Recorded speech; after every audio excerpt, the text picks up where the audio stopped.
Welcome to our panel discussion. The topic of our panel discussion is emerging logistics with specific focus on infrastructure and technology. We're blessed with having industry captains among us at this panel, and I'll just briefly introduce them. Paul Bradley, member of the Global Advisory Board for ASEA International, and he's Vice Chairman for Supply Chain Asia. Director for Open Spaces Consulting.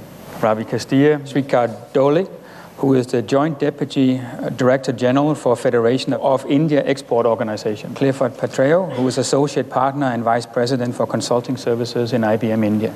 Paul, you're an industry captain. You've been in logistics for more than 20 years in Asia with specific emphasis on Singapore and China. In your perspective, Paul, what does India have to do and what does Indian corporations have to do to become more competitive in the overall marketplace? The first perspective is we need to stop looking at the US and Europe for our ideas and solutions on logistics and supply chain. The needs of China, the needs of India are different. I think this will continue to build momentum and we'll see a major transformation point. Today, your entire highway system that exists, only 2% is the national highway, the rest are roads, but 40% of the entire traffic volume of India is driving on that 2% of national highway. The rail, only 30% or 35% of volume, traffic volume is moving on the railroad. That will have to transform, as it has in the US, Europe, and China. The railroad will become more and more critical to the movement of product here in India, and that's a good thing, because it will allow product to move and bypass the congestion areas. And this is a shock to say this, but India is building so many new warehouses in the wrong places. India needs to now look at new radical supply chain solutions that can affect working capital, product to market, meeting the rising consumer demand, free trade warehousing zone, customs on site, linked by railroad, allows you to move product dynamically across India, instead of having hundreds of small warehouses where your product is invisible. These things are coming to India, and I think it will unleash a lot of the potential. So I think there will be a convergence between the railroad shifting, free trade warehousing zone logistics parks, and leveraging the real power of IT and the hidden power of India, which is knowledge.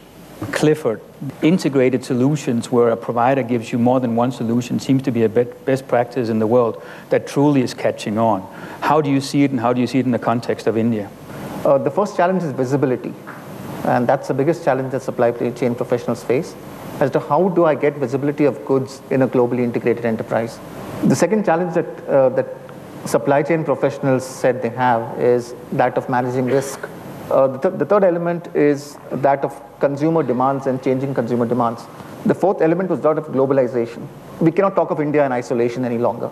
And when solutions are being asked for by customers, they ask for global solutions. And can you provide me global connectivity? The fifth one was about sustainability. Visibility, risk, cost, globalization, all of them are linked, and now customers expect real-time information to be available to people. So all this is possible in an integrated solution, and something that a 4PL provider is required to do is to offer an integrated solution to customers. In the West, when logistics providers set base, they set up disparate systems all over the place because technology at that point of time had not evolved to these levels.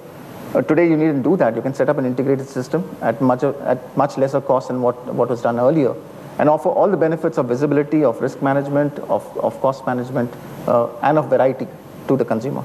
India is known as one of the key nations when it comes to IT, yet when it comes to supply chain, a lot of the systems are homegrown, are less sophisticated than potentially they could be, and number two, and maybe more importantly, they're not connected between B2B. So let me just hear your perspective on those challenges. When you look at the information technology, the biggest problem we are facing is the last mile connectivity. Innovative solutions will come if we are able to define the problem, and if we are able to say that I am willing to come forward to resolve it, because I will not be able to get it out of people whose job is to actually sort it out. So move forward, do the things which you think are important for your business.